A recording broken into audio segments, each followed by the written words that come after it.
There is a type of daily routine that makes others look at you with discomfort, even fear, not because you're doing anything grand, but because you do very small things every day, on time, without interruption, without negotiation, without needing motivation, without needing inspiration.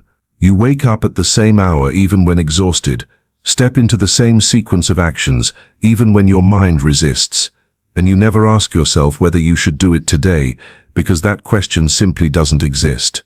While most people start a new routine with excitement and quit after 2 or 3 weeks, you keep going, quietly and steadily, like a machine with no off switch, no off days, no exceptions.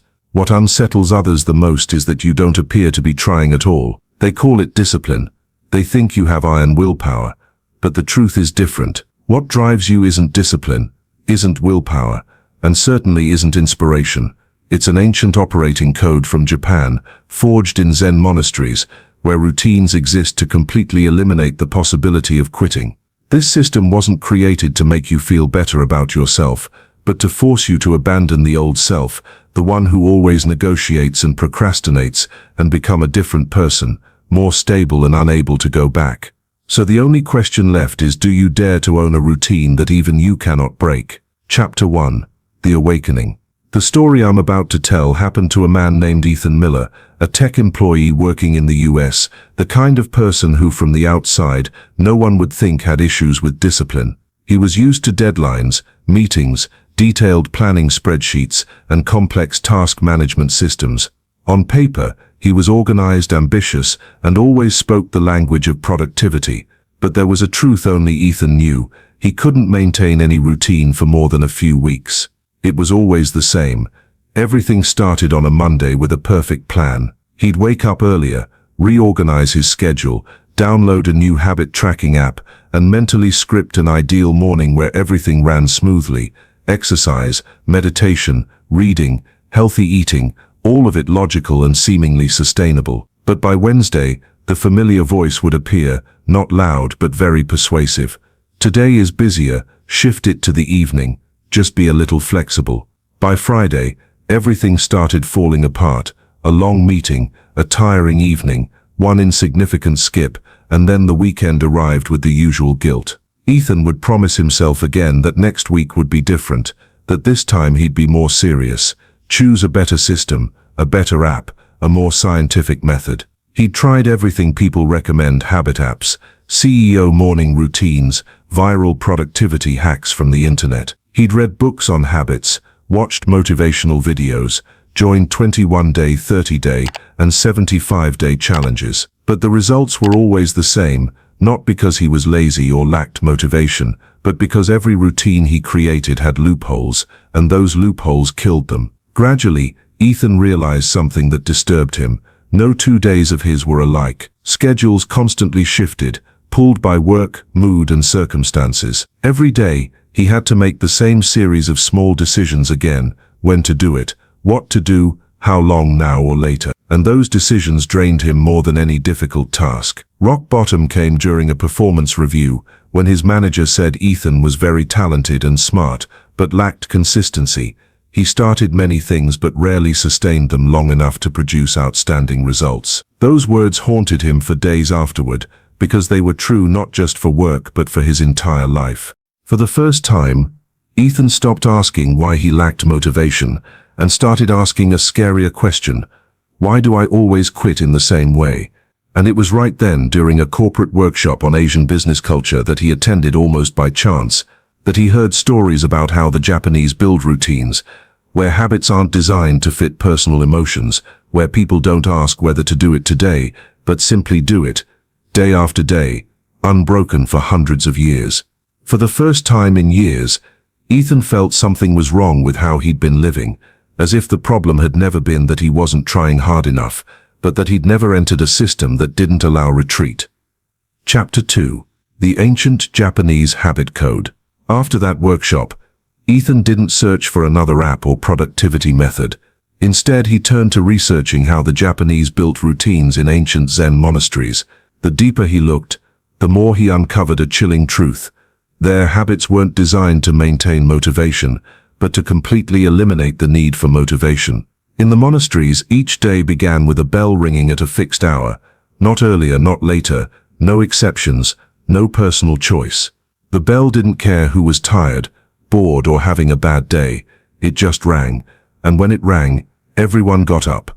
No one lay in bed debating whether to meditate today. There was no internal negotiation because from the start, the concept of choice had been removed from the system. The Japanese call this practice Ryoji, continuous practice without gaps. But what truly obsessed Ethan wasn't the name, but the structure behind it. Ryoji doesn't operate like moral advice. It functions like an operating code, a habit code designed to self-sustain. In this habit code, the first law is clear and ruthless. Commitment matters more than goals. Goals are things you can adjust when tired, when schedules change, when emotions dip. Commitment doesn't exist to serve emotions. It exists to bind a person to a fixed role. When a Zen monk vows before the community, he doesn't say, "I'll try to meditate every day." He declares, "I am a practitioner," and from that moment the behavior is no longer personal effort, but the inevitable consequence of identity. The second law of the Japanese habit code is fixed timing, non-negotiable, because in this system time isn't a variable to optimize but a constant to eliminate debate. When something always happens at the same moment, the brain has no opportunity to ask when, no room for procrastination, and mental energy isn't wasted on repeated decisions.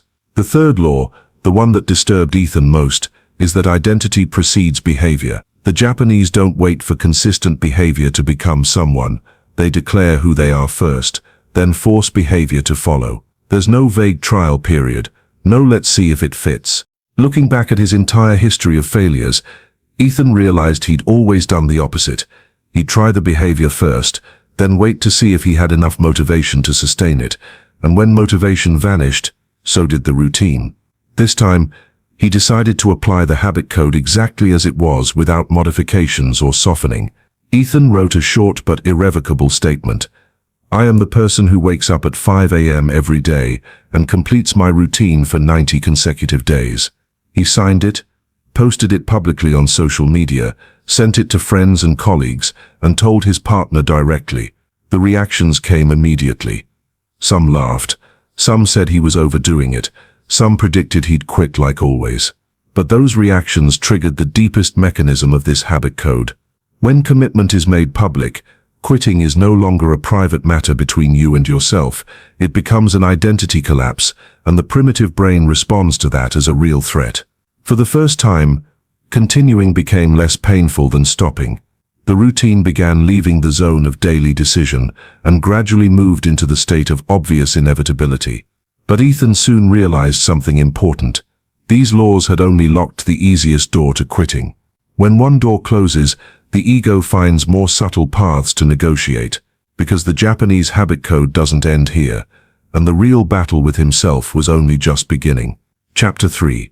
The Inner War, No More Choices. Right after making the public declaration and locking in the fixed schedule, Ethan thought he'd solved the hardest part, because every morning when the clock struck the hour, he no longer had to argue with himself about whether to get up or not. His body rose almost on autopilot. But very quickly he realized the brain never surrenders that easily. When the question when was eliminated, another one immediately appeared, more subtle and dangerous. What will I do today? There were mornings when Ethan felt meditation made sense, days when he thought reading would be more effective, times when he switched to a few exercise moves to avoid boredom. It looked like smart flexibility on the surface, but in reality, it was the new loophole the ego had found to return to the negotiation table. The timing was fixed, but the form wasn't, and as soon as the form changed, the habit turned back into a daily series of decisions.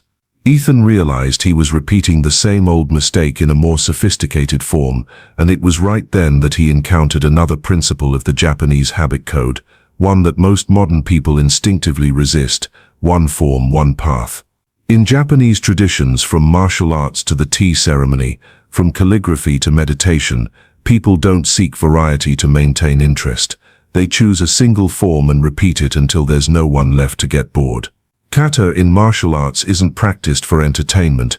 It's repeated with the exact same sequence, rhythm and breath, day after day, until the body remembers deeper than consciousness. The rituals in the monastery are the same. No changes, no creativity, no personalization, because their goal isn't to make the person feel interested, but to leave no room for the ego. When Ethan understood this, he realized why all his previous routines had collapsed. He always believed variety would keep him motivated, when in fact, that variety had opened countless small doors to procrastination and quitting.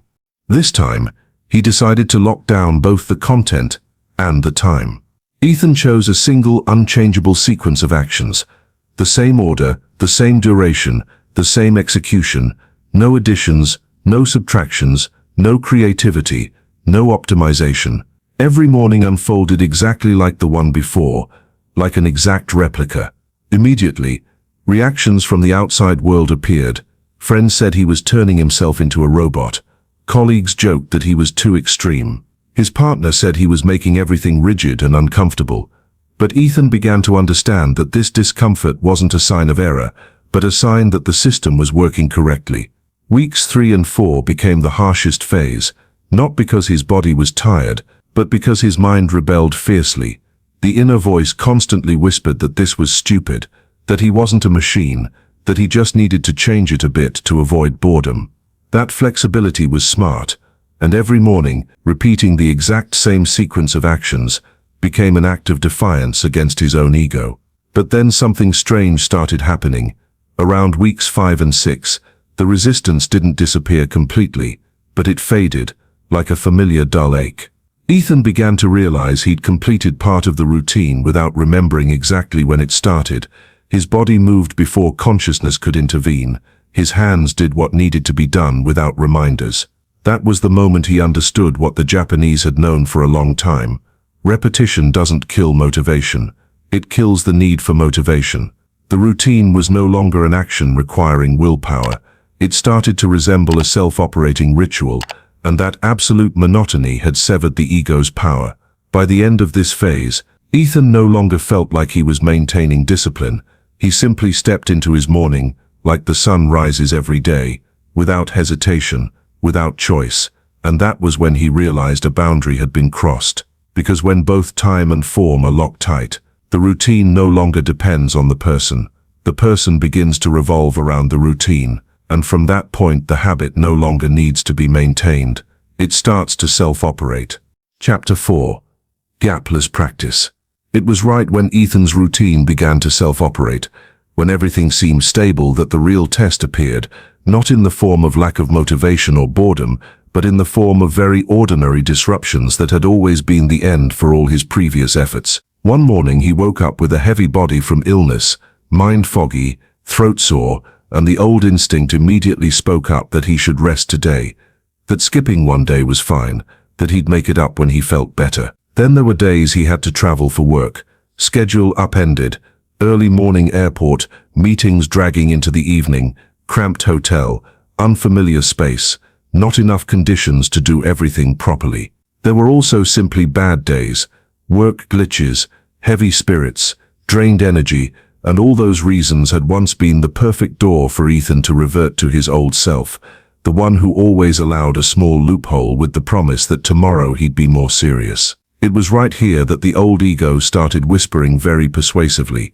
that this system was too rigid, that humans aren't machines, that when circumstances don't allow, one should be flexible, and if it can't be done fully, it's best not to do anything at all. But in the Japanese monasteries where this habit code was formed, people understood better than anyone that it's not laziness, but the all-or-nothing mindset that's the destroyer of consistency. The Japanese call this principle gapless practice, where continuity matters more than any perfection standards people set for themselves. A ritual isn't broken just because conditions are no longer ideal, it's adjusted to continue existing. A river doesn't stop flowing just because there's less rain in drought.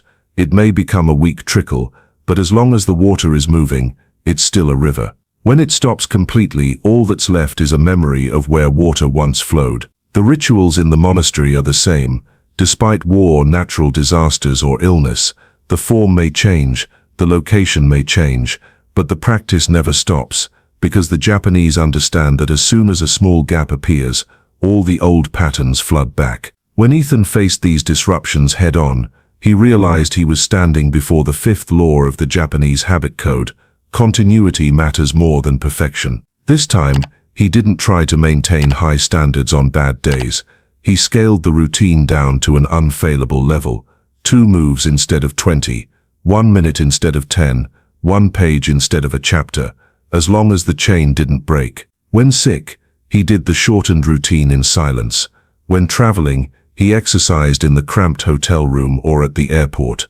When mentally exhausted, he did the smallest possible version, not allowing himself to cross the boundary of skipping the day. None of the sessions were perfect, but all were continuous, and that created a deeper change than he imagined. The routine was no longer tied to feelings of success or failure. It became a background motion, like breathing, sometimes strong, sometimes weak, but never stopping. When the days strung together without a single gap, Ethan began to feel a strange propulsion, not from motivation but from the inertia of continuity. Those around him started to notice too. Colleagues saw he kept the habit even on the most chaotic days. Friends said he was becoming obsessed. Some bluntly told him his way of living wasn't normal, that he didn't need to be that extreme. But Ethan understood the true meaning of those words. In a world where most people are only consistent when conditions are favorable, pushing forward on the worst days is the sign that the habit code is working. Gapless practice doesn't make life easier. It makes reverting to the old self increasingly difficult. And when the not normal comments started appearing, Ethan knew he'd crossed another boundary, where continuity was no longer effort, but the default state. Chapter 5. The Transformation.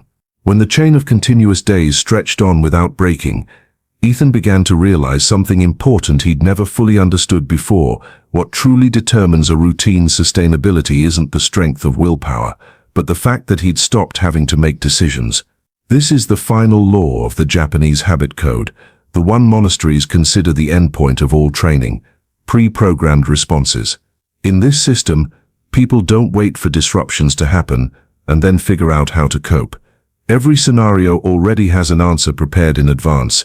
When X happens, Y automatically occurs. No consideration, no debate, no emotions interfering. When Ethan looked back at his years of failures, he realized every quit happened in a moment of chaos, when he had to decide in a state of fatigue, confusion, or pressure. And the brain always chose the path of least pain. This time was different. Every response was already scripted.